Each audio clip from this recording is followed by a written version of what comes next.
Hello, I'm Howard George Stirrup, and today we're going to be making an interview with Steve. Nice to meet you, Steve. And Jean. Nice to meet you, Jean. Okay, well, thanks for letting me do the interview. It's just a few simple experiments that we should be making to confirm if what we've been taught is true. The first experiment is really simple. With a thermostat that you normally use for food, we can measure the light of the moon. With a glass of water in the moonlight and a glass of water in the shade of the moonlight, if you wait 15-20 minutes and then go with your thermostat, it doesn't matter how many times I do this experiment, the moonlight makes this water 2 or 3 degrees colder, Fahrenheit, 1 or 2 degrees Celsius, colder than the one that's in the shade. Now, that's an experiment that's repeatable and measurable, and it proves that moonlight makes the water colder than the room temperature, garden temperature. Now, this is an experiment that everyone should be making because this proves that the moonlight is not a reflection of the sunlight. Because if it was, it would be warm or neutral. There's no reason for it to cool things down unless it's something different than what we've been taught. When I look at the moonlight, it's so bright when I look at it, and when it's a full moon I can walk up to the mountain walk. There's no need for torches because the moonlight's so bright. It's cold. And today's a perfect day to test this one as well. When the sun's going down in the west, the moon's coming up today in the east. Now that proves that we're aligned. So if the moon, us and the sun are all aligned, and the moon is always facing us the same face, today you will see half a moon. Now, if the moon was really a reflection of the sun, we should see the whole moon because the sun is directly in front of it, behind us. We're below both because they're both above our horizon.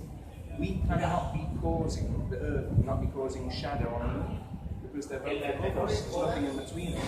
The moonlight's cold. So that tells me that the moon is actually its own light source, like the yin-yang old symbol that represents the masculine sun, positive energy, and a female negative energy in the atmosphere, which could be a big atom. We know that Earth's got a magnetic field. Well, let's just imagine that we're wrong about our atmosphere being next to a vacuum. Because if I was to break this container, the gas would exit and it would equal out in pressure around it. So how can I be expected to believe that our atmosphere is being held by nothing next to a vacuum full space? Surely it would disperse into space. So I'm questioning our whole universe. The reason being, the second experiment is very simple as well. You get a good camera with one of them big lenses, and you zoom in on the brightest star in the sky, and you'll notice that the brightest stars are actually changing shape and colour. And the reason we use a good camera is because if we take a 30-second video of that and then slow it down on the computer with as much zoom as possible, you'll see that those twinkles are not distortion because they're 30 trillion miles away or 20 trillion miles away, like they told us. My camera doesn't see that far. But when you see the quality, you'll see the symbols, geometric shapes, are changing like 5 or 10 in 1 second. That's why you have to watch it slow. And you'll see that the colours and the shapes are so high definition, it's not distortion. Distortion means a broken image or a blurred image. So when you see a perfect whole image of a star changing colour and shape, that tells me that they are not suns in distant galaxies, I'm talking kilometres, they're not 20 trillion miles away. They are not what we've been told, and they're not where we've been told. This, I ask everyone, I will give you the list of experiments, I ask everyone to do this observation. And prove it to yourself. They've lied to us about what the moon is and where the moon is, and they're lying to us about what the stars are and where the stars are. Why? Because you've heard about the Big Bang and the evolution theories. Well, Gravity is also called a theory, and there's a reason why they call gravity a theory, because it's never been proven. Okay? And I'll show you why. Before Isaac Newton came out with his theory of gravity, everybody else, all the real scientists, spoke about density. You know, like water and oil find the level because of the different densities. Well, if you look at the bottom of these springs after 3 seconds, 1, 2, 3, did you notice that they didn't drop until the top part hit them? Now that tells me that if there was a force, a magical force that no one can measure or see or repeat, but never mind, it would pull down everything. The top part might fall faster, but the bottom should fall too. I am now starting to believe that it's density pushing down, because it's heavier than the medium, air, it's pushing down. Which would also explain why a drop of rain falls down, because it's more dense, it weighs more than the air, but when it gets hot, it evaporates because it's less dense. So where's the gravity, the steam? Where's the gravity when I'm having a smoke? All that smoke is heavy metals, but they're going up. So where's the gravity in the smoke? Where's the gravity when a little kid lets go of his balloon? It flies away, it's less dense. So it's not that gravity is selective, it's that gravity doesn't actually exist. They invented the theory to help to help reassure us that the theory of the globe is true, because the globe, the Big Bang, evolution, and gravity are actually a load of balls. And I'll show you why. Because the third and best experiment of all is if we were really on a ball that measured 25,000 miles in circumference, mathematically there would be a drop curving down in every direction of 8 inches per mile in distance squared. Now you have to square the distance because you're supposed to come back to yourself. Otherwise, if you didn't square the distance, it would be a straight line. So mathematically, there should be an observable curve.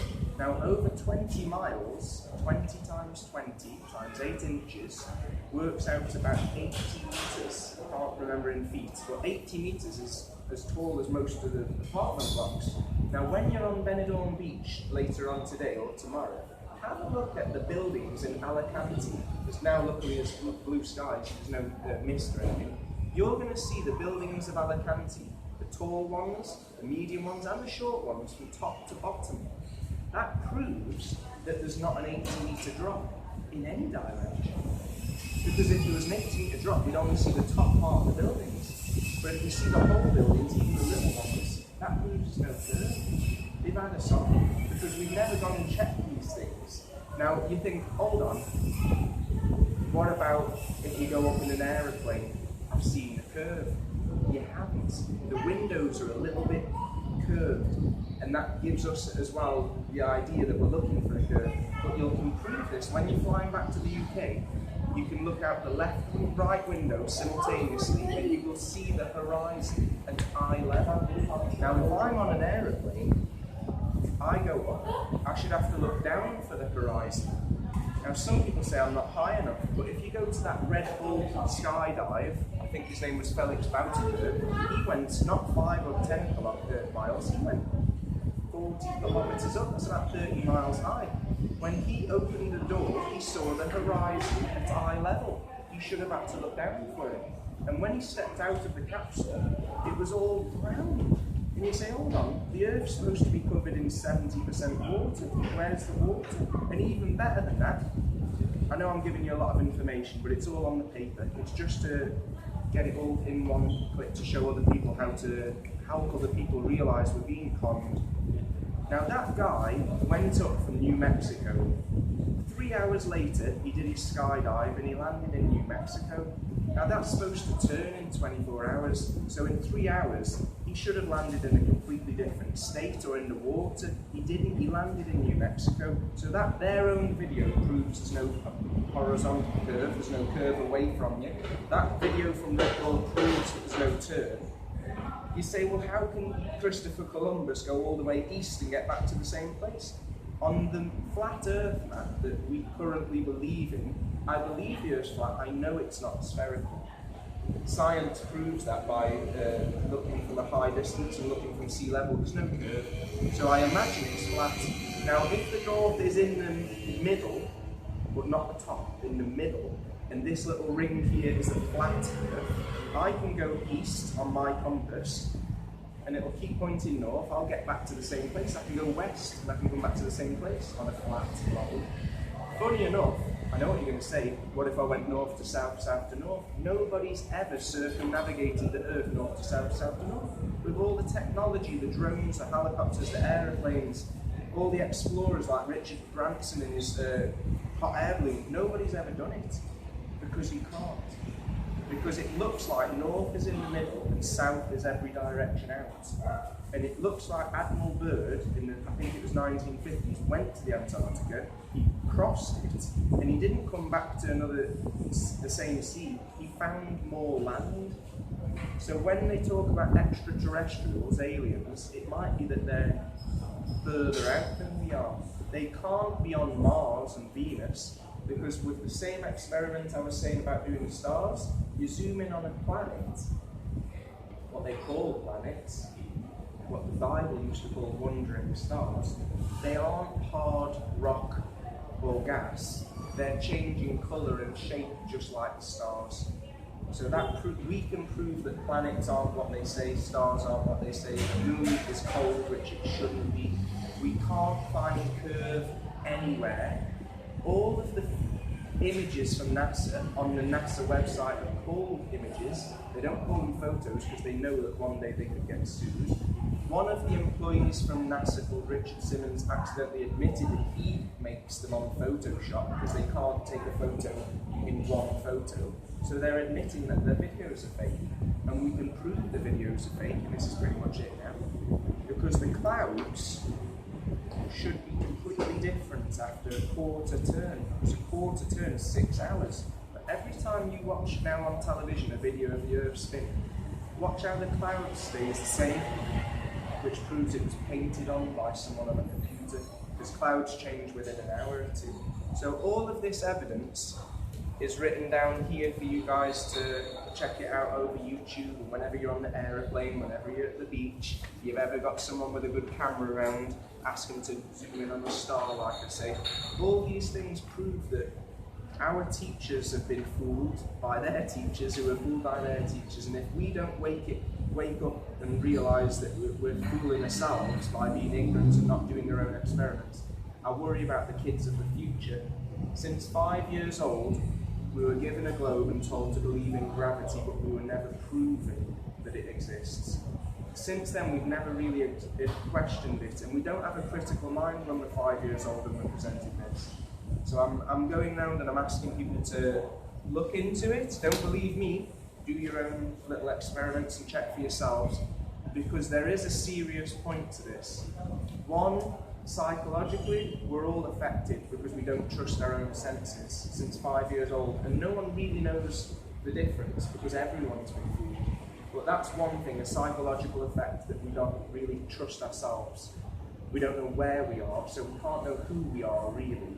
The second thing is that NASA take $19 billion of taxpayers' money a year. That works out 52 million a day. And that's big bucks if we're talking dollars. There's a European Space Agency, there's an Indian, Chinese, Russian. If you put all that together, I believe we could get rid of world hunger and poverty overnight. So it is a very important thing that people are getting robbed their taxes. Satellites are a private con. Now there's supposed to be thousands of satellites, but the last question I have for you guys is, have you ever seen a weather report in real time? In your life, I'm quite sure behind the presenter is always a big cartoon screen graphics. Now if there were satellites up there, we'd see it in real time, we'd see a constant video and image, but we never do, because satellites are a con as well. And just to end on this point, when I was young, and I'm sure you'll agree, you used to see the aeroplanes flying over and they'd leave a short little condensation trail. Nowadays, you see a lot more, and they're very long, and they last hours. Now, condensation disappears, where long trails of chemicals that disperse into kind of nets are actually what the Spanish government admits is artificial modification of the weather. 50 countries around the world are allowing companies like NASA, the people who are known for being fraudulent, because they have bubbles coming out of their helmets, they have strings holding people up. The ladies have always got big hair that's rigid, but the blokes have never got big hair. So they just use hairspray. They're faking anti-gravity, they're faking everything for money. Sadly, they're informing our governments around the world about a technology that's supposed to improve the weather. Now, I don't know about you guys, but most of the time when we play with nature and act like God, we normally mess things up. And I'm worried that there might be more motives to it as well, like, you know, trying to keep us on antibiotics or looking for their vitamins. Whatever it is, I'm hoping that people wake up to the reality that there's a lot of stuff that we need to start checking for ourselves and stop believing theories. So I thank you for sharing this time with me. I hope that you'll look into this in your own time. If you come to the same conclusions as I do, please spread the word. It's up to us. The people that lie are the same people that run the news and all the movies and everything. Do I have your permission to put this video on the internet? Thank you so much. It's been a pleasure. Thank you. Have a lovely holiday and do check out On the Beach.